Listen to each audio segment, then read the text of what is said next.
تیاری بھی یہ ہے کہ بندہ توبہ استغفار کے بالکل پاکصاف ہو جائے. اور یہ توبہ دوستوں اپنے وطن ہی سے شروع کر دیں تو حج بڑا شاندار گزرے گا. اس کو ایک مثال سے سمجھیں. ہر ماں اور باپ یہ چاہتے ہیں کہ میرا بچہ صاف ستھرا ہو کر اسکول جائے, مدرسے جائے. ہر ماں اور باپ یہ چاہتے ہیں. اب بچہ صبح کو غفلت سے سویا رہتا ہے, ماں کہتے بیٹا آدھا گھنٹہ واقعی جلدی اٹھو, نہو دھو, صاف ستھرے کپڑے پہنو اور مدرسے جاؤ. بچہ کہتا ہاں ابھی اٹھتا ہوں.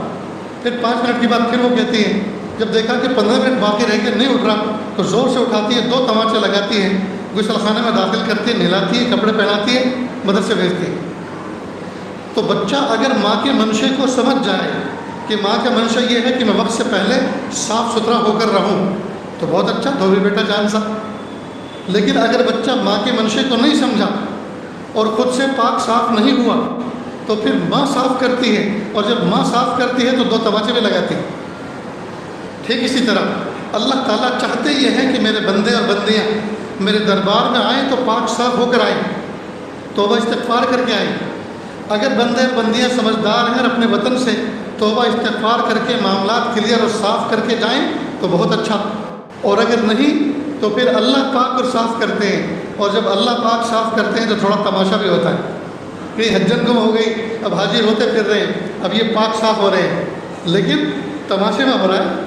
حجن پتہ نہیں کس حال میں ہے, حاجی پتہ نہیں کس حال میں, 2 دن کے بعد ملاقات ہو رہی ہے. جی کبھی بیگ گم ہو رہا ہے, کبھی حجن گم ہو رہی ہے, کبھی حاجی گم ہو رہے ہیں, کبھی گروپ لیڈر نہیں مل رہا, کبھی کاغذات گم ہو رہے ہیں.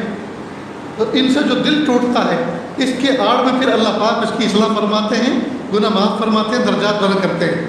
تو بھائی پہلے سے توبہ استغفار کر کے اختیار سے پہلے صفائی کر لو نا, تاکہ وہاں رفع درجات ہوتے رہیں, تکلیفیں نہ آئیں. تو کئی مرتبہ تکلیفیں آنے کی وجہ کچھ اور ریزن ہوتے ہیں, گناہ ہوتے ہیں, غفلت ہوتی ہے, اور اللہ تعالیٰ اس کو آڑ بنا کر اس کی آڑ میں یہ سب چیزیں معاف فرما دیتے ہیں. بہرحال تو پاک صاف ہو کے جائیں. ایک تیاری ہے باطن کی تیاری. باطن کی تیاری میں توبہ, استغفار, معاملات کی صفائی. کئی مرتبہ داماد حج پہ جاتا ہے, ساس سسر سے کئی سال سے بات نہیں کرتا, اور وہ بیچارے بوڑھے تڑپتے رہتے ہیں ہمارا داماد حج پہ جا رہا ہے, تو انشاءاللہ اس بہانے سے تو وہ آئے گا اور ہمیں بلائے گا اور کسی طرح بات کرنے کا موقع ملے گا. لیکن جب پتہ چلتا ہے داماد تو حج پہ چلا گیا اور ملنے نہ آیا تو بوڑھی ساس اور بوڑھا سسر رونے بیٹھ جاتے ہیں, ہائے کیسا پتھر دل نکلا, حج پہ جا رہا ہے اللہ کو راضی کرنے کے لیے اور ہم سے ملاقات نہ کر سکا. تو دوستو یہ بہت بری بات ہے. اسی طرح جس مسجد میں نماز پڑھتے ہیں, میں نے میرٹھ کے علاقے میں دیکھا کہ وہاں کے حاجی جانے والے ہوتے ہیں تو وہ 1-2 دن پہلے سلام پھیرنے کے بعد دعا کے بعد کھڑے ہوتے ہیں, بھائیو میں سفر حج پہ جا رہا ہوں, میری ذات سے جس کو بھی تکلیف پہنچی اللہ کے لیے مجھے معاف کر دے. میں آپ سب کے لیے عرفات کے میدان میں دعا کروں گا, حضور کے روزے پر اپنی بستی والوں کی طرف سے سلام پہنچاؤں گا. اب جو بندہ ایسا کہہ رہا ہو, کون پتھر دل ایسا ہے جو معاف نہ کرے؟ اس لیے کہ جی پلٹ میں جواب میں اس کو دعائیں ملنے والی ہیں, حضور کی خدمت میں سلام پہنچنے والا ہے, ہر شخص معاف کر دیتا ہے. تو ایسا کر لینا چاہیے. مسجد وال جماعت کے ساتھیوں سے معافی مانگ لے, جی تمام مصلیوں سے معافی مانگ لے, پڑوسیوں سے معافی مانگ لے, رشتہ داروں سے معافی. بہرحال باطن کی تیاریوں میں توبہ, استغفار اور معافی تلافی. اور ظاہر کی تیاریوں میں سامان ہے, شاید آپ کے سامنے تفصیل سے آگے ہوگا کہ کس طرح سے سامان ہمارا لے کر جائیں. بس اتنی بات یاد رکھیں, جتنے زیادہ آپ ہلکے پھلکے رہیں گے, جتنے زیادہ ہلکے پھلکے رہیں گے اتنا حج آپ کا اچھا ہوگا. جتنا سفر میں سامان کم ہوتا ہے اتنا سفر بہت اچھا ہوتا ہے. اور کم سے مراد اتنا بھی نہیں کہ آپ وہاں تکلیف کا شکار ہو, ہلکے پھلکے ہو کر جائیں. جب آپ مکہ مکرمہ پہنچیں اور عمرے کا طواف کریں, یہ کوئی بھی طواف کریں اور طواف کے ساتھ چکر لگا لیں, سوال یہ پیدا ہوتا ہے طواف کے ساتھ چکر میں کیا مانگیں, کون سی دعا پڑھیں. پورے حج کے اندر, پورے عمرے میں کوئی دعا فرض واجب نہیں ہے, اور اللہ تعالیٰ ہر زبان کے خالق و مالک, جاننے والے, سننے والے, سمجھنے والے, اردو ہو, گجراتی ہو, فارسی ہو, کوئی بھی زبان. لہٰذا آپ اس بات کا بوجھ ذہن سے اتار دیں کہ ہمیں کوئی دعا رٹ کے جانی. میں نے اپنے تجربات میں ایک چیز اپنائی ہے کہ میں طواف کے ساتھ چکروں میں اور سعی کے ساتھ چکروں میں ایک خاص ترتیب سے دعا مانگتا ہوں. وہ میں آپ کو بتا رہا ہوں, اگر پسند آئے اس سے مجھے نفع ہوا ہے. اگر آپ کو پسند آئے تو آپ بھی مانگ لیں، فرض واجب وہ بھی نہیں ہے جو ترتیب میں بتانے جا رہا ہوں، فرض وہ بھی نہیں ہے، لیکن اس ترتیب سے ایک تو چکر یاد رہتے ہیں اور دوسرا پرٹیکولر آدمی کچھ مانگ سکتا ہے نظام کے تحت، ورنہ یہی پتہ نہیں چلتا چکر کون سا ہے اور کیا مانگا ہے کیا باقی۔ پہلے چکر میں مکمل استغفار کریں، استغفر اللہ ربی من کل ذنب واتوب الیہ، پیارے اللہ میری توبہ، اللہ مجھے معاف کر دیجیے، کہاں آپ کا حرم پاک، کہاں میرا وجود ناپاک، پیارے اللہ اس زمین کا آپ نے بلایا جہاں انبیاء نے طواف کیے، صحابہ نے طواف کیے، اولیاء نے طواف، پھر پیارے اللہ آج میرے قدم ان کے قدموں سے مس ہو رہے ہیں، میرے پیارے اللہ مجھے میرے وجود کو گناہوں سے پاک کر دیجیے۔ تو پورے چکر میں استغفر اللہ استغفر اللہ استغفر اللہ، اللہ میری توبہ، اللہ میری توبہ، اللہ مجھے معاف کر۔ ایک چکر ہو گیا۔ دوسرے چکر میں مکمل درود شریف، یہ اللہ کے محبوب صلی اللہ علیہ وسلم کا ہمارے اوپر حق ہے کہ ان کی برکت سے آج ہم اس طرح بیٹھے ہوئے ہیں، ورنہ پتہ نہیں کہاں گھنٹی بجاتے ہوئے ہوتے۔ صلی اللہ علیہ وسلم صلی اللہ علیہ وسلم صلی اللہ علیہ وسلم، جب کوئی بندہ ایک مرتبہ درود شریف پڑھتا ہے 10 رحمتیں اس پہ نازل ہوتی ہیں۔ ادھر اس نے درود شروع کیا، ادھر سے رحمتوں کی بارش شروع ہوئی۔ اور مکہ مکرمہ یہ حرم ہے نا، ایک تو ہے مسجد حرام اور ایک ہے پورا مکہ جو تقریباً 18-19 کلومیٹر کا سراؤنڈ ایریا، یہ پورا حرم ہے۔ تو حرم کے اندر مسجد حرام ہے، تو پورے حرم کا ریٹ یہ ہے کہ کوئی بھی نیکی کرو 1 لاکھ کا اجر ملتا ہے۔ 1 ریال خرچ کرو گے 1 لاکھ کا اجر، 1 یاسین شریف پڑھو گے 1 لاکھ پڑھنے کا اجر، 1 قرآن پاک پورا کرو گے 1 لاکھ قرآن پاک پڑھنے کا اجر۔ اپنے وطن میں 1 لاکھ یاسین نہیں پڑھ سکتے، 1 لاکھ قرآن پاک نہیں پڑھ سکتے، وہاں اتنا اجر۔ تو آپ وہاں درود شریف پڑھیں گے تو پھر 10 مرتبہ نہیں، 10 کو پھر 10 لاکھ میں آپ ضرب دیں۔ اللہ اکبر، کیا ٹھکانہ ہے اللہ کی رحمتوں کا۔ تو ادھر آپ پڑھنا شروع کریں، ادھر سے رحمتوں کی بارش آنی شروع۔ تو دوسرا چکر مکمل درود شریف۔ تیسرے چکر میں صرف اور صرف اپنے ذات کے لیے مانگے، اللہ مجھے صحت عطا فرما، میرے ایمان کو مضبوط فرما، مجھے اعمال کی توفیق عطا فرما، میرا ایمان قوی فرما، بیماریوں سے نجات عطا فرما، شفا عطا فرما، قرضوں اور مرضوں سے شفا عطا فرما۔ اللہ میرے قرضے بڑے نہیں، آپ کے خزانے بڑے ہیں، میری بیماریاں بڑی نہیں، آپ کی شفا بڑی ہے۔ کہ اللہ مجھے عزت عطا فرما، عزت ملنے کے بعد ذلت اور رسوائی سے حفاظت فرما۔ اپنی ذات کے لیے مانگے، صرف اپنے لیے۔ یہ تیسرا چکر ہوا۔ چوتھے چکر میں جو اپنے قریب ہے، نیئر اور ڈیئر، ماں اور باپ، بھائی اور بہن، بیوی اور بچے، ان کے لیے مانگے، چوتھا چکر۔ پانچویں چکر میں پوری امت کے لیے مانگے، اللہم اغفر لی وللمؤمنین والمؤمنات والمسلمین والمسلمات، اللہ امت مسلمہ کو عزت رفتہ عطا فرما، عظمت رفتہ عطا فرما، شان رفتہ عطا فرما، شوکت رفتہ عطا فرما، خلافت رفتہ عطا فرما۔ میرے پیارے اللہ امت کی ذلت کے دن کو ختم فرما اور امت کے لیے عزتوں کے فیصلے فرما۔ جی پانچواں چکر ہوا، پانچویں چکر میں پوری امت کے لیے۔ چھٹے چکر میں پھر استغفار، چھٹے چکر میں پھر درود شریف اور ساتویں میں پھر استغفار۔ اب اس کو شارٹ کٹ میں سمجھیں، شروع کے 2 اور آخر کے 2۔ سب سے پہلے میں درود شریف، سب سے پہلے میں استغفار، پھر درود شریف، سب سے آخر سے پہلے درود شریف اور آخر میں استغفار، یعنی اول آخر استغفار اور اول آخر کے پاس والے میں درود شریف۔ یہ 2 اور 2 4 ہو گئے۔ اب بچے 3، ایک اپنے لیے، ایک اپنے نیئر ڈیئر کے لیے اور ایک پوری امت کے لیے۔ دوستو پونا کلومیٹر، آدھا کلومیٹر، 1 کلومیٹر کا چکر ہوتا ہے کراؤڈ کے اعتبار سے، تو آپ اتنی دیر میں تو بہت کچھ مانگ سکتے ہیں ایک چکر میں۔ اگر آپ ترتیب سے اس طرح سے سمجھ کر کرو گے تو انشاءاللہ بہت کچھ مانگ سکو گے، ورنہ دوستو نفس و شیطان بغیر ویزا کے ساتھ جاتے ہیں، وہ کوشش کرتے ہیں پٹھے تو آ تو گیا لیکن ہم تجھے یہاں کچھ کمانے نہیں دیں گے، کبھی اس کو دکھا، کبھی اس کو دکھا، کبھی بلڈنگ کو دکھا، کبھی اس کو دکھا۔ نتیجہ ہوتا ہے کہ 7 چکر ایسے نکل جاتے ہیں پتہ بھی نہیں چلتا۔ اور ہاں ایک بات، طواف کے گننے کے لیے ایک تسبیح ہوتی ہے 7 دانے والی، وہ تسبیح اس شان کی ہونی چاہیے کہ اس کے دانے تھوڑے ٹائٹ چلیں، آپ چلائیں تو چلیں، اپنی مرضی سے نہ ہلیں، ورنہ ایسا نہ ہو تسبیح اگر ڈھیلی ہوئی، ایک دانہ آپ نے کھسکا دیا، 2 دانے اپنے آپ آگے چلے گئے، اب دوسرے چکر میں آپ کریں ماشاءاللہ اللہ نے کیسی برکت دی، دیکھو 2 چکر میں اللہ نے 3 کر دی، تو ایسی برکت نہیں چاہیے، سارا مزہ خراب ہو جائے گا، طواف خراب ہو جائے گا، عمرہ خراب ہو جائے گا۔ تو طواف کی تسبیح ایسی ہو جو ڈھیلی ڈھالی نہ ہو، تھوڑے دانے اس کے ٹائٹ چلنے والے ہو، اور سارے کے سارے کنارے پہ کر لیں اور پھر ایک ایک کر کے جب ہر چکر میں استلام کر چکے، اس کا مطلب استلام کر لیا تو ایک چکر پورا ہو گیا، دانہ کھینچ دیں، دوسرا چکر مکمل ہو گیا، استلام ہو چکا، دانہ کھینچ دیں، اس طرح سے یاد رہے گا دوستو یہ۔ اور یہی ترتیب اپنائیں آپ صحیح کے ساتھ چکروں میں۔ تو پہلے میں استغفار، دوسرے میں درود شریف، تیسرے میں اپنے لیے جی، چوتھے میں اپنے قریبی لوگوں کے لیے، پانچویں میں پوری امت کے لیے، چھٹے میں پھر درود شریف، ساتویں میں استغفار۔ اول کے دو، آخر کے دو، استغفار درود شریف اور درود شریف استغفار، یہ چار ہو گئے۔ تین ایک اپنے لیے، ایک نیئر ڈیئر کے لیے، اور ایک چکر میں پوری امت کے لیے۔ اس طرح کرو گے انشاءاللہ چکر بھی یاد رہیں گے۔ اتنا تو یاد رہے گا پچھلے چکر میں کیا مانگ کے آیا، وہ ترتیب کے اعتبار سے کون تھا، اپنے آپ یاد آ جائے گا۔ سمجھ گئے دوستو؟ طواف مکمل ہونے کے بعد کیا کہہ رہے ہیں؟ مجھے آواز نہیں آ رہی بیٹا، کوئی جو آواز سن تو مجھے کہے۔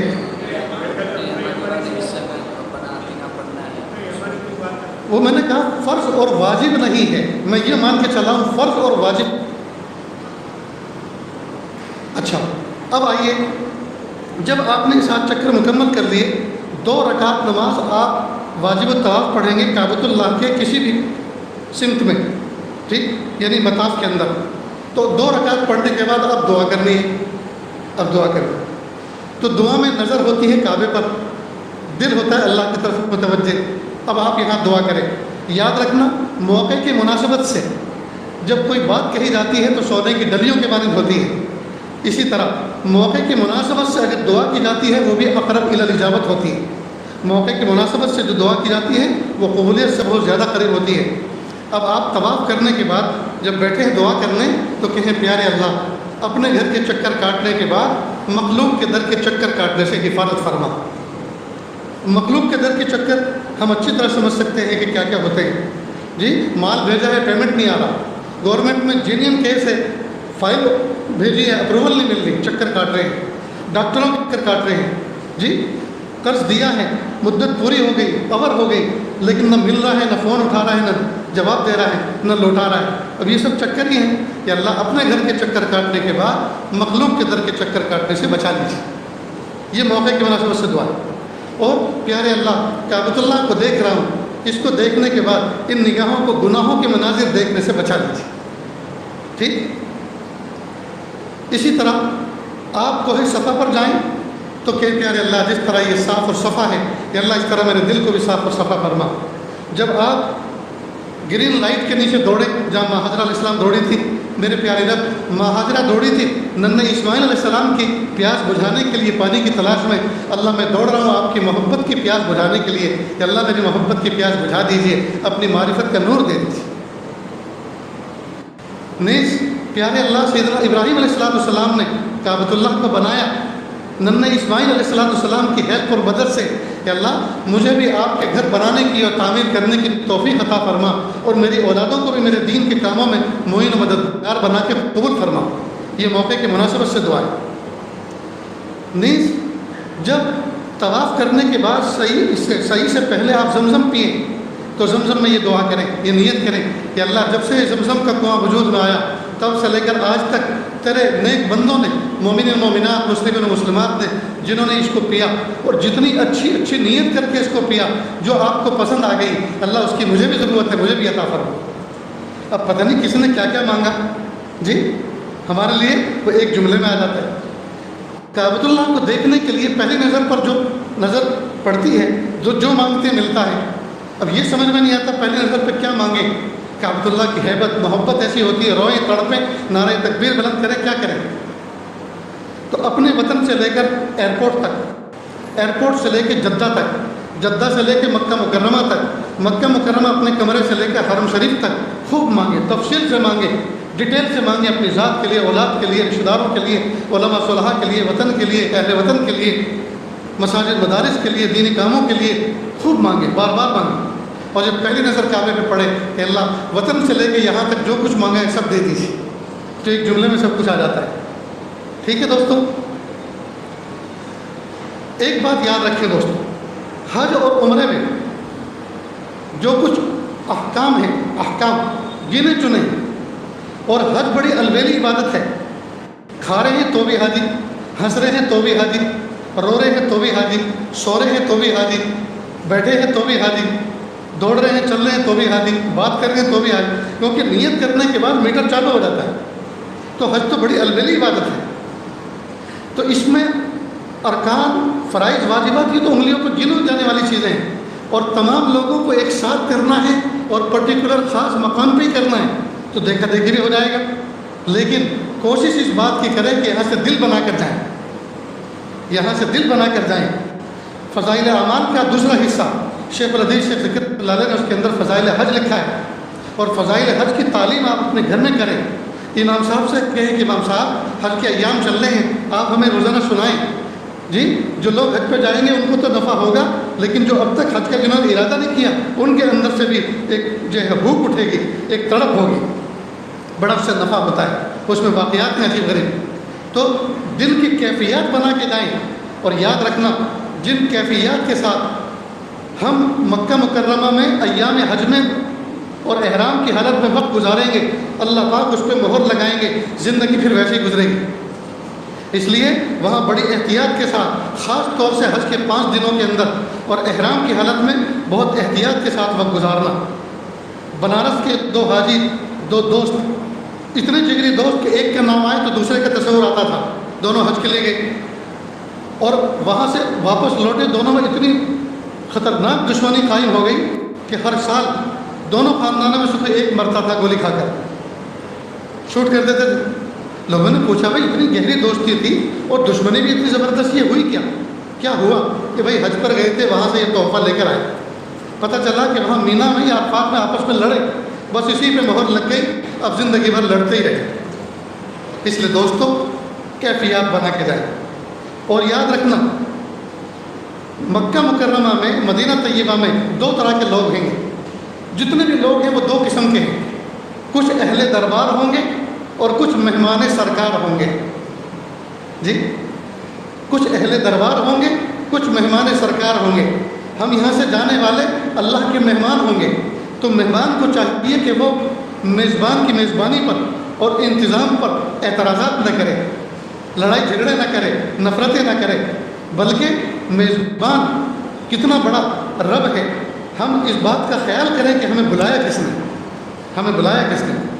پڑوسی ملک کا وہ اس واقعے کو میں بعد میں ذکر کرتا ہوں۔ تو آپ جو ہے ایک کیفیت لے کر جائیں، کیفیت بنائیں اللہ سے، خوف ہو، خشیت ہو، اللہ کی محبت ہو، معرفت ہو، ختم ہو، دل کے اندر ذرہ برابر کسی کی نفرت نہ ہو، نہ خیالن ہو، نہ ذہنن ہو، نہ وہمن ہو، نہ وہاں کے ساتھیوں کی ہو، نہ وطن کے ساتھیوں کی۔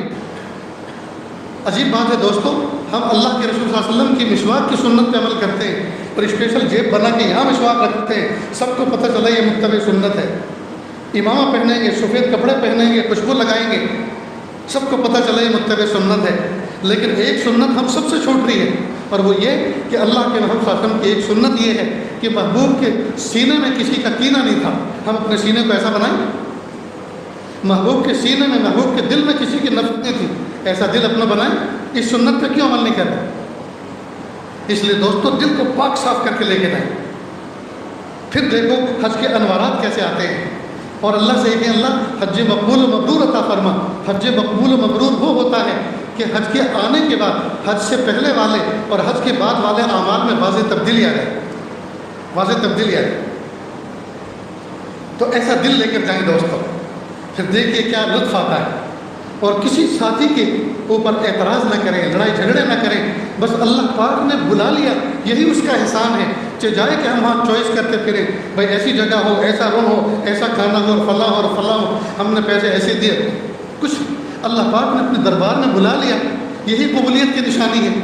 ورنہ نہ جانے کتنے لوگ ہیں جو دنیا سے ایڑیاں رگڑتے چلے گئے، اور مال پیسے میں کوئی کمی نہیں تھی، اور ان کے جنازے بغیر حج کیے ہوئے اٹھے گئے۔ اس لیے دوستو نیاز مندانہ انداز کے ساتھ جائیں۔ پھر میں بار بار کہہ رہا ہوں، زبان پر قابو، نگاہ پر قابو، اور اپنی سوچ کو قابو میں رکھیں، اپنی سوچ کو قابو میں رکھیں۔ سوچ کے گناہ بھی اپنے دل میں نہ آنے دیں، سوچ کے گناہ بھی۔ اور یاد رکھنا بادشاہ اپنے دربار میں 2 طرح کے لوگوں کو بلاتا ہے، ایک تو پیارے دوست کو اپنے دربار میں بلاتا ہے، تاکہ اپنے ہاتھوں سے اس کو کوئی گفٹ دے سکے، انعام دے سکے، یا اپنے بڑے دشمن کو اپنے سامنے بلاتا ہے تاکہ اپنی نظروں کے سامنے اس کو سزا دلوائے اور اس کا دل ٹھنڈا ہو۔ دو طرح کے شخصوں کو اپنے دربار میں بلاتا ہے، یا تو دوست کو یا انتہائی دشمن کو۔ تو اللہ پاک ہمیں اپنے دربار میں بلا رہے ہیں، ہم اللہ کے دوست بن کر جائیں، جی توبہ استغفار کر کے جائیں، کہیں دوسری کیٹیگری میں ہم شامل نہ ہو جائیں۔ اور دوستو وہاں سے پھر جب ہم آئیں تو بن کر آئیں، صبر کر آئیں، سج دھج کے آئیں، اور پھر زندگی فل یوٹرن کے ساتھ گزاریں۔ ہر بندہ یہ کہے کہ میں حج پر گیا تھا، بن کر آیا۔ ایک آدمی بیت الخلاء سے باہر نکلے تو پاک و صاف ہو کے نکلتا ہے نا، ٹوائلٹ سے، جس کو عربی میں بیت الخلاء کہتے ہیں، ہم لوگ اپنی اردو زبان میں بیت الخلاء، تو بیت الخلاء سے باہر نکلتا ہے تو صاف ستھرا ہو کے نکلتا ہے۔ اور بیت اللہ سے کوئی آئے اور گندا ہو کر آئے تو نفس بھی ہنسے گا اور شیطان بھی ہنسے گا، کہتے لگائے گا کہ لو گیا تھا اس کے دربار میں اور پھر بھی صاف ہو کے نہ آیا، کیا ہی اچھا ہوتا میری مان کے چلتا، دنیا میں کچھ تو مزے پا لیتا۔ تو دوستو شیطان کو ہنسنے کا موقع مت دینا، پاک صاف ہو کے آئے۔ ایک بندہ بت گدے سے باہر نکلے کفر و شرک کے ساتھ، اس پہ تعجب نہیں ہے۔ ایک بندہ بیت اللہ سے باہر آئے اور کفر و شرک کے ساتھ زندگی گزارے، یہ ہے تعجب کی بات۔ اللہ حفاظت فرمائے۔ مالک بن دینار رحمۃ اللہ علیہ بہت بڑے اللہ کے ولی گزرے ہیں۔ گرمی کا شدید موسم تھا اور لو چل رہی تھی بہت تیز، گرم ہوا۔ دروازہ انہوں نے کھولا تو دیکھا کہ ہوا کے جھکڑ چل رہے ہیں اور باہر ہو کا عالم ہے، نہ کوئی حیوان، نہ پرند، نہ چرند، نہ درند، کوئی چیز نہیں، سناٹا ہے۔ دور سے کوئی چیز رہتی ہوئی نظر آئی زمین پر۔ سوچا یہ کون سی مخلوق ہے جو اتنی دھوپ میں باہر نکلی ہے۔ خیر دیکھتے رہے جب وہ چیز قریب آئی پتہ چلا کوئی نوجوان ہے، پیروں سے اپاہج اور معذور ہے، گھسٹ کر چل رہا۔ جب وہ قریب آیا دروازے کے سامنے تو کہا اے نوجوان کدھر کا ارادہ ہے؟ تو پیشانی جھلس رہی تھی وجہ سے پسینے میں شرابور تھا، مسکرا کے جواب دیا جدھر سب جا رہے ہیں ادھر ہی کا میں نے بھی ارادہ کیا ہے۔ معلوم ہے وہ راستہ حج کی تو اشارہ کر دیا کہ جہاں سب جا رہے ہیں وہیں کا میں نے بھی ارادہ کیا ہے۔ کہ یہ نوجوان شدید دھوپ ہے، کچھ سستا لو، آرام کر لو، کچھ کھا پی لو، جب سورج ڈھل جائے ٹھنڈا ہو جائے پھر شام کو چلنا۔ کہا پیر والے پیروں پر، سواری والے سواروں پر جا رہے ہیں، مجھے تو گھسٹ کے جانا ہے۔ اگر اس طرح سے آپ جیسے لوگوں کی دعوت قبول کر کے رکتا ہوا جاؤں، کہیں ایسا نہ ہو حج کا موسم نکل جائے اور میں محروم رہ جاؤں۔ مالک بن دینار نے فرمایا کہ جب آپ کے دل میں اتنی تڑپ اور شوق ہے حج کی تو ہم لوگ بھی جانے والے ہیں، قافلہ ترتیب پا رہا ہے، ایک دن چلے گا تو ایک سواری پر ایک سیٹ آپ کے لیے خاص رکھیں گے، آپ ہمارے ساتھ چلنا سواری پہ بیٹھ کر۔ تو غصے سے اس نے یوں دیکھا اور کہا مالک بن دینار میں تو تمہیں بڑا عقلمند آدمی سمجھتا تھا، کیا خیال ہے آپ کو اس شخص کے بارے میں جو اپنے مالک کا نمک حرام ہو، جو اپنے مالک کا نافرمان ہو، اور وہ مالک اس کو اپنے دربار میں ایک چانس دے، موقع دے معافی کا، تو کیا اس نمک حرام غلام کے لیے یہ بات اچھی لگتی ہے کہ وہ گھوڑے کی پشت پر بیٹھ کر جائے، یا یہ بات اس کو زیب دیتی ہے کہ وہ گھٹنوں کے بل گھسٹ کر جائے؟ جب اس نے یہ بات کہی مالک بن دینار رحمۃ اللہ سمجھ گئے یہ کوئی صاحب دل نوجوان ہے۔ کہا میں نے اتنا وقت آپ کا ضائع کیا، مجھے معاف فرمائیں، آپ جائیں۔ وہ نکل گئے۔ مالک بن دینار رحمۃ اللہ علیہ اپنے وقت پر قافلے کے ساتھ حج پہ گئے۔ 10ویں ذی الحجہ میں شیطان کو رمی کر کے، بڑے شیطان کی رمی کر کے ایک طرف کنارے پہ کھڑے ہو کے مشورہ کر رہے تھے کہ کیسے قربانی کرنی ہے، کہاں کرنی ہے، کون کون جائے گا۔ اتنے میں دیکھا کہ ایک طرف کچھ لوگ جمع ہیں۔ سوچا کہ کوئی جھگڑا پہ لڑائی تو نہیں ہوئی، کیا بات، ایک ساتھی کو بھیجا تو ساتھی فوراً پلٹ کے واپس آیا، کہا حضرت کوئی شخص بیٹھا ہوا آنکھیں بند کر کے اللہ سے عجیب و غریب انداز سے مناجات اور بات کر رہا ہے، کہ چلو ہم بھی دیکھتے ہیں۔ مالک بن دینار پہنچے، مجمع کے اندر داخل ہوئے، پتہ چلا وہی اپاہج بیٹھا ہوا اور کہہ رہا ہے آنکھیں بند کر کے میرے پیارے رب، لوگ سواریوں کو پشت پر بیٹھ کر آئے آپ کے دربار میں، کہ اللہ میں تو مر مر کے اور کٹ کے آپ کے دربار میں پہنچا ہوں۔ میں نے طواف قدوم کیا، میں نے عرفات کا وقوف کیا، میں نے رات مزدلفہ میں جاگ کر بتائی، اور میں نے اس وقت شیطان کو کنکری مار کے اس ملعون سے دشمنی کا اظہار کر دیا کہ ملعون میرا تیرا کوئی تعلق نہیں، میں اللہ سے عہد و پیمان کرتا ہوں دوستی کا، اور تجھے نفرت کی نظر سے دیکھتا ہوں، تجھ سے نفرت کرتا ہوں، تیرا میرا کوئی تعلق نہیں۔ پیارے اللہ اب صاحب حیثیت لوگ اپنی طرف سے جانوروں کو قربان کریں گے اللہ کی رضا کے لیے، لیکن آپ جانتے ہیں مجھ فقیر کے پاس اس احرام کے سوا میں کسی چیز کا مالک نہیں ہوں، میرے پیارے اللہ میں کیا چیز آپ کی خدمت پیش کروں؟ رب کریم یہ جان حاضر ہے، اگر آپ کو پسند آ رہی ہو تو آپ قبول کر لیجئے۔ بس ایک چیخ نکلی اور انتقال کر گئے۔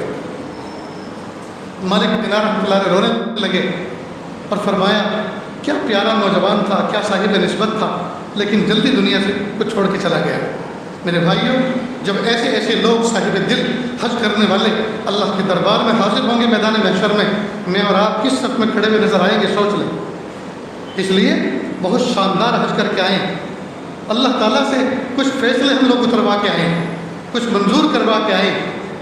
عجیب بات ہے دوستو، ایک بوڑھی عورت تھی، خراسان کے علاقے کے اندر ایک بوڑھی عورت تھی، بادشاہ کے محل سے لگ کر اس کا جھوپڑا تھا۔ بادشاہ کو اپنا محل بڑا کرنا تھا، ایکسٹینڈ کرنا تھا۔ اس سے کہا کہ آپ ذرا چھوڑ دیں اور جہاں آپ بتائیں اس جگہ ہم جھوپڑا نہیں بہترین گھر بنا کے دیں گے۔ بوڑھے لوگوں کو اپنی جائیداد سے، پرانی چیزوں سے محبت ہوتی ہے کہ نانا میں نے تو بچپن سے اس جھوپڑے میں آنکھ کھولی ہے، میں تو اسی میں رہوں گی، میں کسی دوسری جگہ منتقل ہونے والی نہیں ہوں۔ بادشاہ چپ کر کے بیٹھ گیا۔ کچھ مدت کے بعد اس کو لمبے سفر پہ جانا تھا، وہ چلی گئی۔ بادشاہ کو پتہ چلا کہ بڑھیا نہیں ہے، تو کہا جھوپڑی اڑا دو اور محل کو بڑھا دو، جب آئے گی تو اس کو نیا گھر بنا کے دیں گے جہاں کہے۔ جب وہ آئی اور وہاں کچھ بدلا نقشہ دیکھا، جھوپڑی نظر نہ آئی، تو لوگوں سے پوچھا میرا جھوپڑا کدھر گیا؟ کہا بادشاہ نے اس کو گرا کر اپنے محل میں شامل کر لیا۔ کہا میں نے تو منع کیا تھا اس کو۔ کہا تم یہاں نہیں تھی نا، تم یہاں نہیں تھی اس لیے اس نے توڑ دیا۔ فوراً اللہ کی طرف متوجہ ہوئی اور کہا اے رب میں نہیں تھی، تو تھا نا، تم نے اس کو کیسے گرنے دیا؟ بس خاص انداز سے کہا۔ اسی وقت زلزلہ آیا، بادشاہ کا محل زمین بوس ہو گیا۔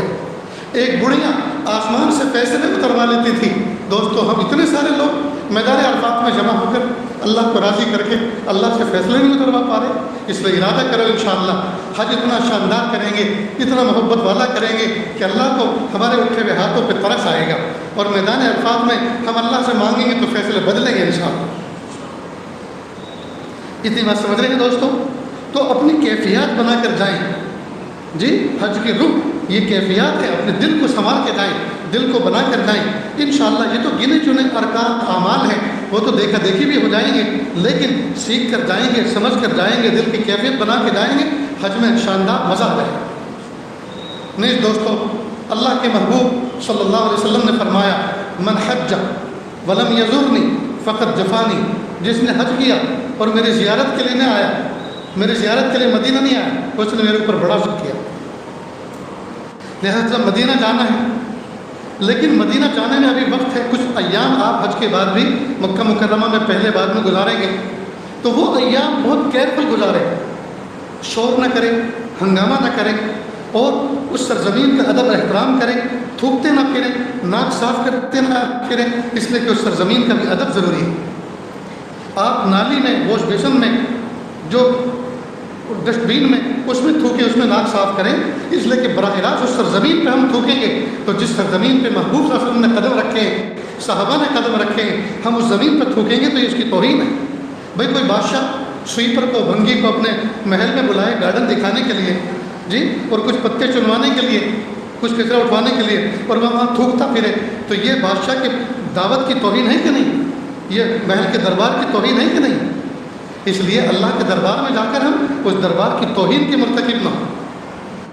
اور ایک مثال سے سمجھیں، ہمارے گھر کوئی مہمان آیا ہو اور اس نے اچھا وقت نہ گزارا ہو، پان گٹکا کھا کے ادھر ادھر تھوکا ہو، واش روم بھی اچھی طرح استعمال نہ کیا ہو، تو جب وہ جاتا ہے تو گھر کے بچے بھی کہتے ہیں ابو ان کو جانے دو، اور اب ان کو مت بلانا، بہت گندے لوگ تھے۔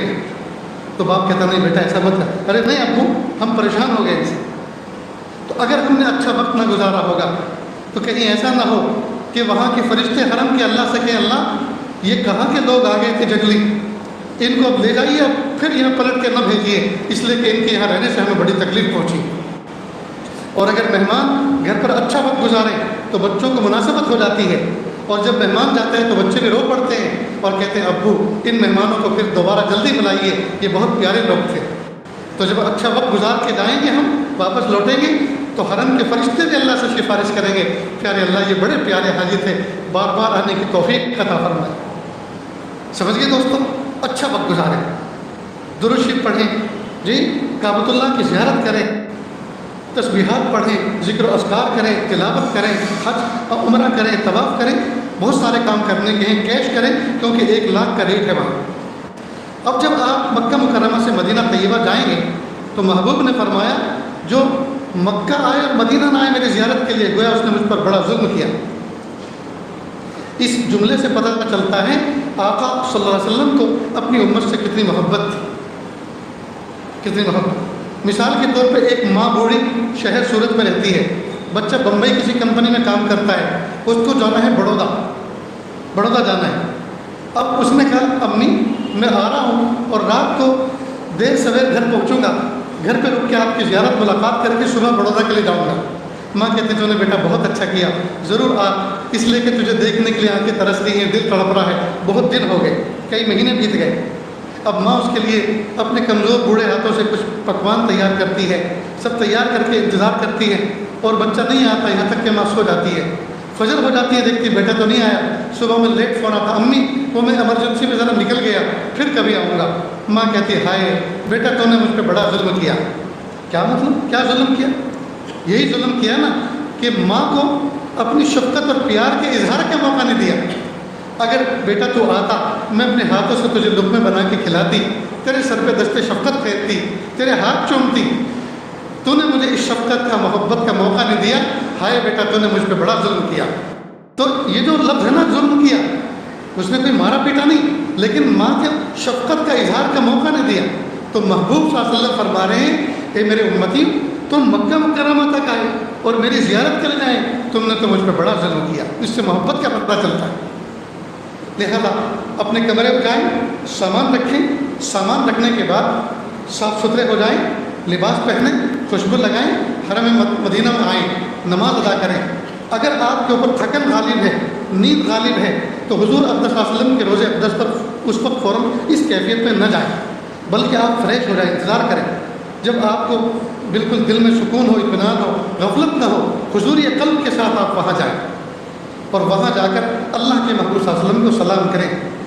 ہاتھ لٹکے ہوئے ہوں، نماز کی طرح شکل نہ ہو، جی نظریں جھکی بھی ہوں، دل میں خوف و راشا ہو، اور اس بات کا احساس ہو کہ میں حضور پاک صلی اللہ علیہ وسلم کے گنہگار امتی محبوب کے سامنے میں جاؤں گا تو کہیں میرے وجود سے محبوب کو تکلیف نہ پہنچ جائے۔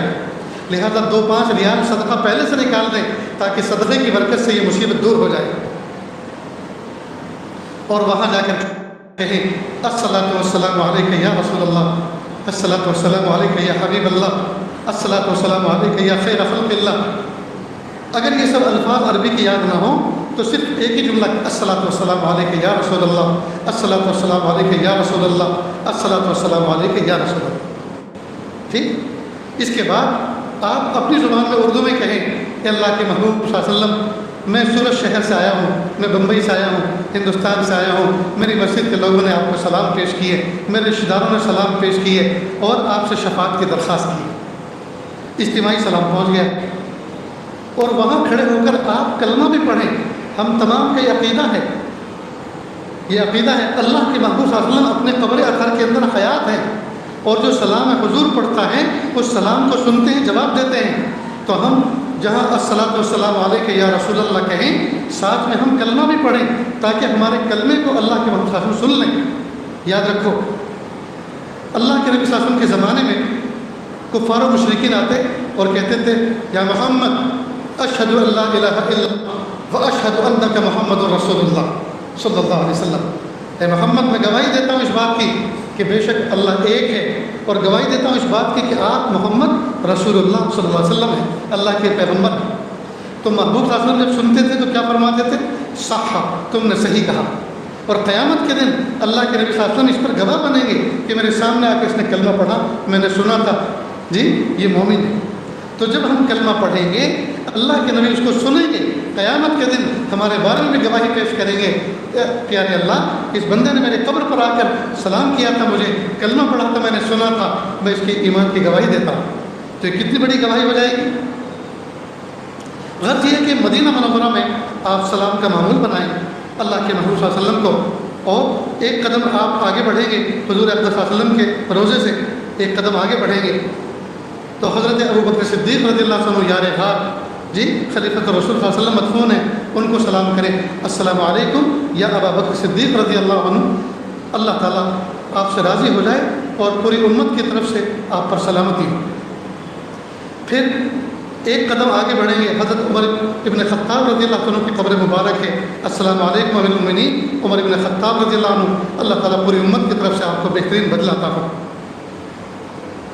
پھر آپ باہر نکل جائیں گے، فجر کے بعد اور عصر کے بعد باب السلام، باب جبریل، جہاں سے باہر نکلتے ہیں اس کا نام باب جبریل ہے، وہاں سے سامنے ایک بڑا قبرستان ہے جس میں صحابہ اور صحابیات، ازواج مطہرات، بنات طاہرات، ہیرے اور جواہرات سے زیادہ قیمتی انفاس قدسیہ مدفون ہیں، لہذا وہاں جا کر آپ ایصال ثواب کریں اور ان کو سلام پیش کریں۔ اسی طرح مدینہ منورہ میں شہداء احد ہیں، جی وہاں جا کر ان کو سلام کریں، ایصال ثواب کریں۔ مدینہ منورہ میں ایک جگہ جی قباء کے اندر مسجد قباء ہے، اللہ کے محمد صلی اللہ علیہ وسلم ہر سریشت کے دن وہاں جایا کرتے تھے، وہاں حدیث بھی لکھی ہوئی ہے کہ جو بندہ اپنے گھر میں پاکی صفائی یعنی وضو کر کے آئی یہاں اور نماز پڑھے تو اللہ تعالیٰ اس کو مقبول عمرے کا ثواب عطا فرماتے ہیں۔ تو روزانہ معمول بنا لیں، مسجد نبی میں فجر کی نماز پڑھیں اور ٹیکسی پکڑ کر شیئرنگ میں 2-2 3-3 ریال لیتے ہیں، وہاں جا کر اشراق پڑھ کر آئیں، اللہ کریں، دعا کریں جب تک سورج طلوع، اشراق پڑھ کے پھر اپنے کمرے لوٹ جائیں، تو روزانہ مدینے میں رہتے ہوئے آپ کو عمرے کا ثواب ملے گا۔ سمجھ گئے دوستوں؟ نہیں، مدینہ منورہ میں بہت زیادہ کیئرفل رہنے کی ضرورت ہے۔ یوں تو یہاں بھی مکہ مکرمہ رہنا، لیکن وہاں آواز بلند نہ ہو، اس لیے کہ قرآن پاک کی آیت ہے، اللہ کے محبوب صلی اللہ علیہ وسلم کی آواز سے اگر کوئی بندہ آواز بلند کرے گا، کہیں ایسا نہ ہو اس کے اعمال ختم کر دیے جائیں، اس کا ایمان سلب کر لیا جائے۔ اس لیے آواز بلند نہ کریں، چلا کے نہ پکاریں، زور زور سے قدم نہ رکھیں، جی ہنگامہ نہ کریں، شور نہ کریں، ادب کا خیال رکھیں۔ مدینہ منورہ میں اگر کوئی آپ کو دعوت دے تو اس دعوت کو یہ سمجھیں یہ اللہ کے محبوب صلی اللہ علیہ وسلم کی طرف سے دعوت ہے، اس دعوت کو قبول کریں۔ بہت سارے آپ کے نیئر ڈیئر رشتہ دار ملنے والے وہاں رہتے ہوں گے، وہ دعوت دیں گے اور پیش کرتے ہیں، قبول کریں۔ نہیں کسی کھانے میں کسی چیز میں عیب نہ نکالنا، برداشت کرنا، صبر کرنا، لیکن عیب نہ نکالنا۔ پڑوسی ملک کا ایک شخص حج کمیٹی سے حج پر گیا تھا، تو بلڈنگ کے نیچے ایک دکان تھی، جنرل اسٹور کو وہاں بقالہ کہتے ہیں، جہاں ضرورت کی چیزیں ملتی ہیں، تو روزانہ وہ وہاں جاتا تھا، چیزیں لے کر آتا تھا، فروٹ لے کے آتا تھا، ڈبل روٹی لے کر آتا اور چیزیں۔ تو ایک مرتبہ اس دکاندار سے شناسائی دوستی سی ہو گئی تھی، اس نے کہا بھائی دہی آ گئی، ابھی سپلائی والا دے کر گیا ہے، دہی بھی لے جاؤ۔ کہ نہیں یار یہاں کی دہی تو کھٹی ہوتی، بس اس نے روا روی میں ایسے کہہ دیا۔ رات کو سویا، خواب میں اللہ کے محبوب صلی اللہ علیہ وسلم کی زیارت ہوئی، ناراض تھے، فرمایا یہاں کی دہی تو کھٹی ہے، جہاں کی میٹھی ہوتی ہے وہاں چلے جاؤ۔ ابھی اٹھا، ہڑبڑا کے گھبرایا ہوا، کسی صاحب نسبت بزرگ سے پوچھا، کہ ایسا ایسا ہوا۔ کہا حضرت حمزہ، حضرت عثمان غنی رضی اللہ عنہ کی قبر پر آپ جاؤ جنت البقیع میں، اور شہید زندہ ہوتا ہے اپنی قبر میں، آپ ان سے جا کے سفارش کرو۔ چنانچہ یہ وہاں گیا، وہاں جا کر سفارشی کلمات کہے۔ رات کو خواب میں حضرت عثمان غنی رضی اللہ عنہ کی زیارت ہوئی، اور انہوں نے فرمایا محبوب نے چونکہ یہ کہا ہے یہاں سے چلے جاؤ، تو اس لفظ پر عمل کر لو، چلے جاؤ، ورنہ کہیں ایسا نہ ہو ایمان بھی چلا جائے۔ چنانچہ روتے دھوتے مدینہ منورہ کو چھوڑ کر اس شخص کو جانا پڑا۔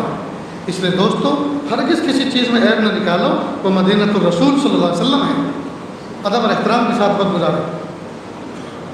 نیز دوستو اگر بیوی ساتھ میں ہے تو سختی کا معاملہ نہ کرے، کیونکہ نفس و شیطان ساتھ میں رہتا ہے، معمولی باتوں پہ غصہ ہوتے ہیں، میاں بیوی کو جھگڑتے ہم نے دیکھا۔ کئی مرتبہ بیوی سوچتی ہے اس سے تمہیں وطن میں ہی اچھی تھی، لے کر آیا حج پر اور یہاں ڈانٹ رہا ہے، سب کے سامنے ذلیل و خوار کر رہا ہے، اس حج پہ مجھے لے کر آیا، تو اس کا دل ٹوٹتا ہے۔ اگر خدا نہ خواستہ آہ نکل گئی تو کہیں بیڑا غرق نہ ہو جائے۔ اس لیے جو مائیں بہنیں ساتھ میں ہوتی ہیں، کمزور ہوتی ہیں، ان کو ڈانٹ ڈپٹ کے ساتھ ان کے ساتھ معاملہ نہ کریں، بلکہ بڑے دل کے ساتھ، بڑے حوصلوں کے ساتھ جو ہے استقامت کا مظاہرہ کریں۔ پڑوسی ملک کا ایک حاجی بیوی کو حج پہ لے کر گئے، مینا کے میدان میں 8ویں ذی الحجہ کو کسی بات پر بیوی کو کہا کہ آپ وہ چیز لے کر آئی کہ نہیں مکہ سے، ساتھ میں بیٹھ کے، کہ وہ تمہیں بھول گئی۔ احرام کی حالت میں 8ویں ذی الحجہ کو مینا کے میدان میں خیمے کے زیر سایہ اپنی بیوی کو 3 طلاق دے ڈالی۔ کتنا برا کیا جی، زندگی بھر کے لیے اس کے دل پر ایک دھبا رہا کہ ایسے حج پر میں گئی تھی اور ایسا ہوا میرے ساتھ۔ اس لیے دوستو، زبان کو، جذبات کو، دل کو قابو میں رکھیں، دل کو قابو میں رکھیں، اور والدین کی دعائیں وہاں بھی لیں، وطن میں ہو فون کر کے رابطہ کر کے ان سے لیں۔ اور ہاں دوستو، اتنی بات یاد رکھیں، فون اللہ کی ایک نعمت ہے، لیکن اس کو اپنے لیے زحمت نہ بنائیں۔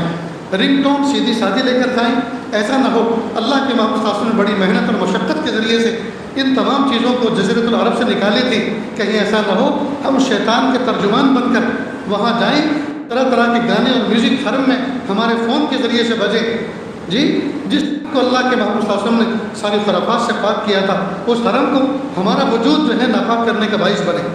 اس لیے اپنے فونوں کو نارمل رنگ ٹون پہ لے کے جائیں، 20 قسم کی رنگ ٹون ہو جی، اس میں کوئی میوزک ٹائپ کا نہ ہو، اس کا خیال رکھیں دوستوں۔ اور میاں بیوی دونوں کے دونوں آپس میں رابطے میں رہیں، فون ایک دوسرے کے اس میں منتقل کر لیں رابطے میں، اور بیوی کے پاس ہر وقت کچھ نہ کچھ ریال ضرور رکھیں۔ کئی مرتبہ آگے پیچھے ہو جاتے ہیں، بھوک لگتی ہے جی، تو ان کے پاس کچھ نہ کچھ رقم ضرور ہر وقت چھوٹے ریال ضرور ہونے چاہیے، تاکہ کم از کم وہ پانی لے کر، مشروب لے کر پی لے، کوئی چیز لے کر وہ کھا پی لے جی، بالکل اس کو کنگال نہ رکھیں، اس کا خاص خیال رکھیں۔ اور اتنی بات دوستو یاد رکھیں، جس طرح سے آپ وہاں جائیں گے اور جن کیفیات کے ساتھ جائیں گے انہی کیفیات کے ساتھ انشاءاللہ لوٹو گے، لہذا کیفیات اچھی بنا کے رکھیں۔ آخر میں ایک بات، ایک صاحب نسبت بزرگ نے خواب میں اللہ کے محبوب صلی اللہ علیہ وسلم کو دیکھا اور عرض کیا، خواب کے اندر آقا صلی اللہ علیہ وسلم ایک مرتبہ آپ نے نماز پڑھائی، لوگوں کی طرف متوجہ ہوئے اور فرمایا کہ لوگ اپنے گھروں سے وضو اچھی طرح کر کے نہیں آتے، اس کا اثر میرے دل پر پڑتا ہے۔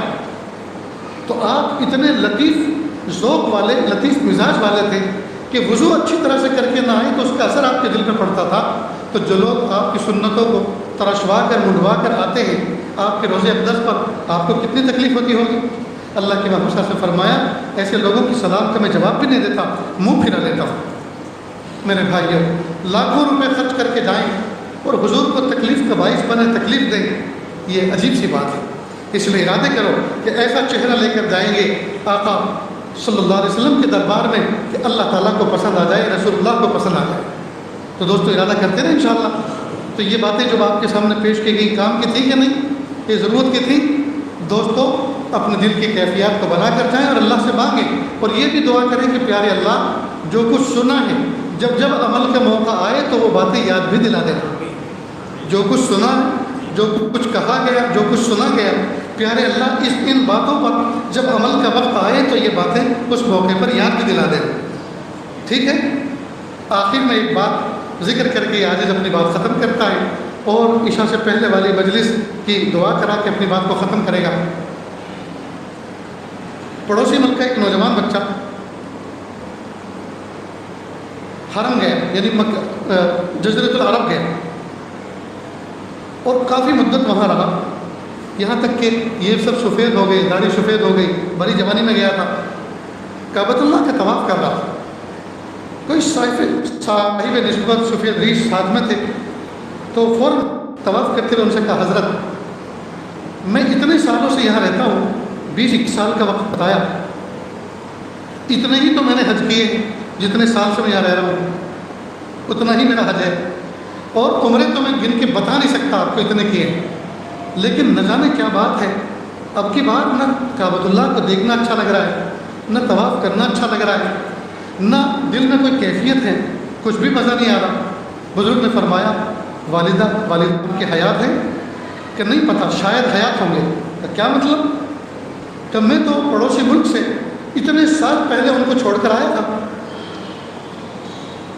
میں نے من مرضی کی شادی کی، میری بیوی نے کہا اس دیہات میں بوڑھے ماں باپ کے ساتھ کیا وقت گزارو گے، چلو خلیج کے ملک میں چلتے ہیں، ریال کمائیں گے، مزے کریں گے کریں گے۔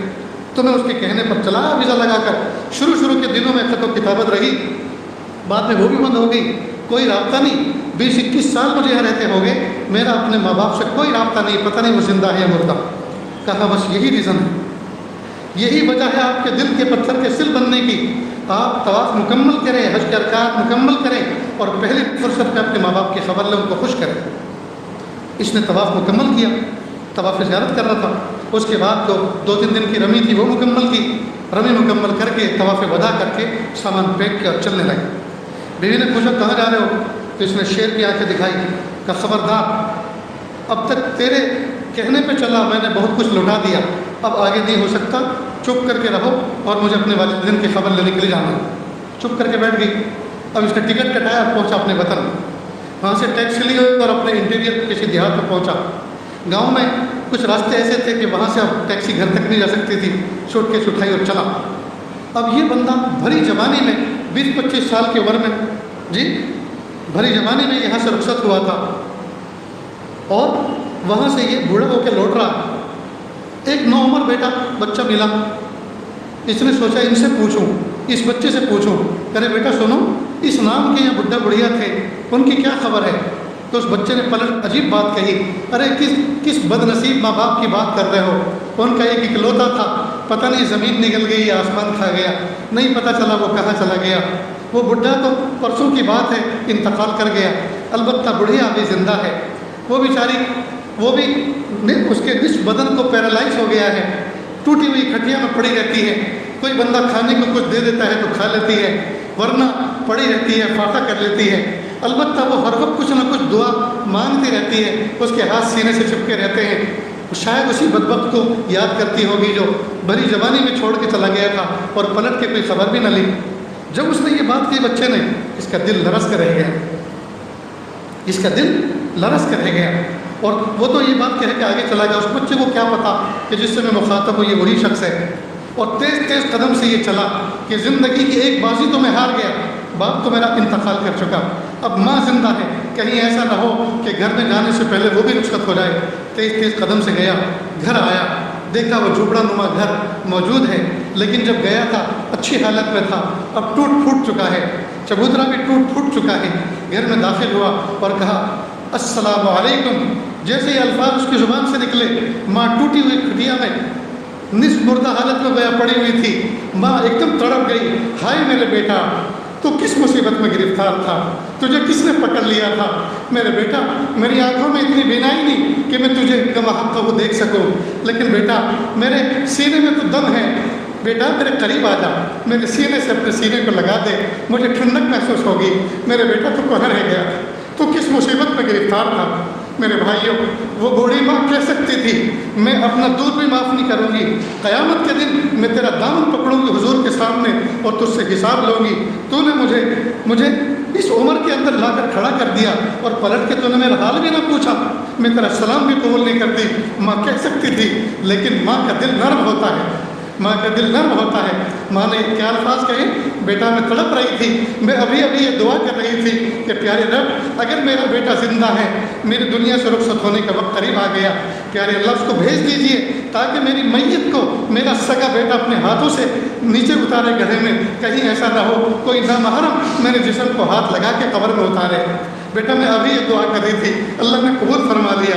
میرے بھائیوں دیکھیے ماں کا دل کتنا نرم ہوتا ہے. اللہ 70 ماؤں سے زیادہ مشفق و مہربان ہے. جب ہم اپنے وطن میں اور دیار حرم میں ہم اللہ سے دعا کریں گے، اللہ تعالیٰ ہماری دعاؤں کو قبول فرمائیں گے. اس لیے مایوس نہ ہو، دل چھوٹا نہ کریں، حوصلوں کے ساتھ زندگی گزاریں اور اللہ تعالیٰ سے وہ دن مانگیں. میرے پیارے اللہ وہ دن دکھائیے، میدان عرفات میں کھڑے ہو کر ہم آپ سے مناجات کریں. وآخر دعوانا ان الحمد للہ رب العالمین.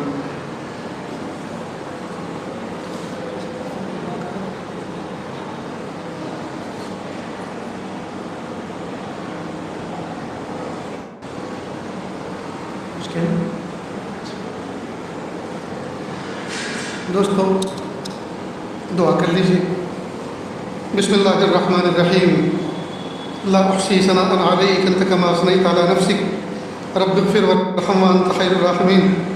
حسبی اللہ لا الہ الا ہو علیہ توکلت وہو رب العرش العظیم. اللہ جی ہم ظاہر میں آپ کے بندے ہیں، حقیقت میں نہایت گندے ہیں. اللہ ہمارے دلوں کی گندگی کو دور فرما، ہمیں اپنی بندگی کا سلیقہ عطا فرما، شرمندگی والے کاموں سے ہماری حفاظت فرما، برے دن سے، بری بات سے، بری رات سے، برے انجام سے ہماری حفاظت فرما، سوء خاتمہ سے ہماری حفاظت فرما. میرے پیارے اللہ، یہ ہاتھ اٹھائے جانے کے قابل نہیں اور یہ زبان کو سوال کرنے کے قابل نہیں. آپ سے نہ مانگے تو کس سے مانگے؟ آپ سے سوال نہ کریں تو کس سے سوال کریں؟ ایک کمزور ایک قوی کے دروازے پر، ایک سائل ایک سخی کے دروازے پر، ایک محتاج ایک غنی کے دروازے پر حاضر ہے۔ میرے پیارے اللہ، یہ وہ مجمع ہے جس میں اکثر لوگ حج پہ جانے والے ہیں۔ ہر ایک حاجی کے ساتھ کوئی نہ کوئی ساتھ میں آیا ہے، کوئی ڈرائیور بن کر آیا ہے، کوئی باپ کا سہارا بن کر بیٹا بن کر آیا ہے۔ اے میرے پیارے اللہ، وہ سب سن رہے ہوں گے تو وہ تڑپ رہے ہوں گے، اے کاش کہ ہم بھی حج پر چلیں۔ اے میرے پیارے اللہ، کسی کو محروم نہ فرمائیے، سب کی حاضری کو قبول کر لیجئے اور سب کے لیے حج پہ آنے کو قبول فرما لیجئے۔ یا اللہ اپنے اپنے وقت پر سب کو یا اللہ محبتوں کے ساتھ، خوشیوں کے ساتھ یا اللہ اپنے دربار میں بلائیے۔ میرے پیارے اللہ، ہمیں اپنے مقبول محبوب بندوں میں شامل فرما لیجئے۔ اللہ جی، ایک اندھا، ایک بوڑھا، اندھا فقیر اندازے سے لوگوں کے دروازے پر کھڑے ہو کر صدائیں لگاتا پھر رہا تھا۔ وہ اندازے سے ایک دروازے کے سامنے کھڑا ہوا، اس نے سوچا یہ کسی بڑے امیر کبیر کا گھر ہے، لہٰذا اس نے بڑی امیدوں کے ساتھ بڑی صدا لگائی، او اونچے دروازے والے، او اونچی کھڑکی والے، دے دے اللہ کے نام پر، اللہ تیرا بھلا کرے۔ جب اس نے پر امید ہو کر یہ صدا لگائی اور 3 مرتبہ صدا لگائی اور جواب کوئی نہ ملا تو بوڑھا اندھا فقیر کہنے لگا، کس کنجوس کا گھر ہے، کس بخیل کا گھر ہے؟ ارے نہیں دینا تو مت دے، تو مالک ہے اپنے مال کا، میں کوئی زبردستی چھیننے نہیں آیا، لیکن میرے بڑھاپے پر، میرے اندھے پن پہ ترس کھا کے کم از کم پھوٹے منہ سے یہ تو کہہ دے، معاف کر آگے دے، پھر کبھی آنا۔ جب اس نے یہ قریب میں ایک نوجوان بچہ یہ منظر دیکھ رہا تھا اور یہ باتوں کو سن رہا تھا، وہ قریب آیا اور بوڑھے فقیر کے کندھے پہ ہاتھ رکھ کر کہا، بابا یہ کیا گستاخی بھرے آپ نے کلمات کہہ دیے کہ یہ کس بخیل کا گھر ہے، کس کنجوس کا گھر ہے؟ یہ کسی کنجوس کا، بخیل کا اور کسی سیٹ کا گھر نہیں، یہ جامع مسجد کا دروازہ ہے، یہ اللہ کے دربار کا دروازہ ہے، اور اللہ تو کبھی بخیل اور کنجوس ہو نہیں سکتا۔ یہ آپ نے کیا کہہ دیا؟ بس یہ سننا تھا۔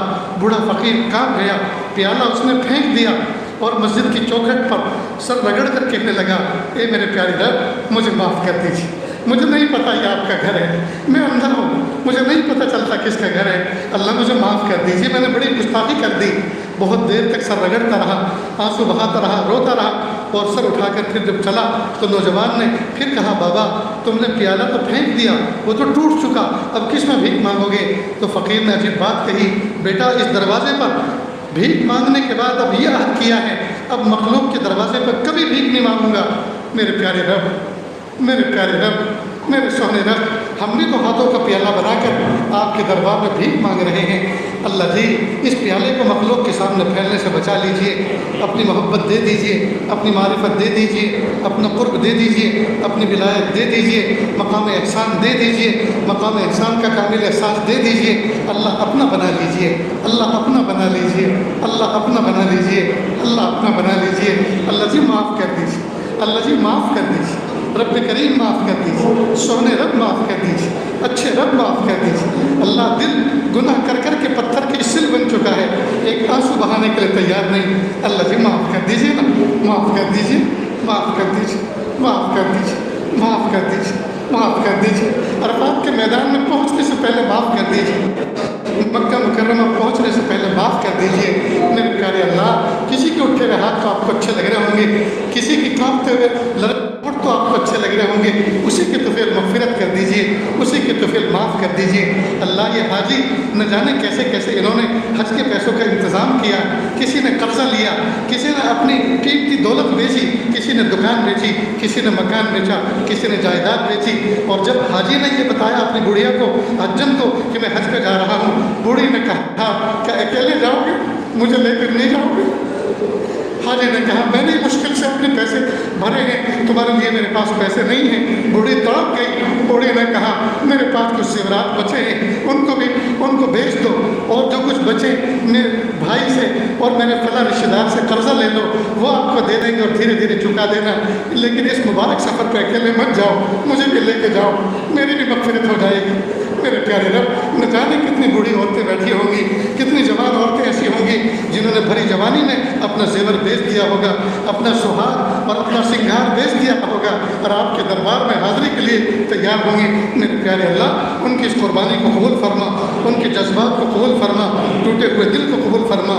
میرے پیارے اللہ، اس حج کو امت کے حق میں بہترین حج بنا دیجیے، امت کی باعث بنا دیجیے، امت کی بگڑی ہوئی تقدیر کو بنا دیجیے کہ اللہ ہمارے دلوں کے اندر جو اندھیروں نے ڈیرے ڈال رکھے ہیں ان کو دور کر دیجیے اور ہمارے دلوں میں اجالا نصیب فرما دیجیے۔ اللہ جو مانگا عطا فرما، جو مانگنے سے رہ گئے وہ بھی عطا فرما۔ وصلی اللہ تعالیٰ علی خیر خلقہ محمد و آلہ و اصحابہ اجمعین برحمتک یا ارحم الراحمین۔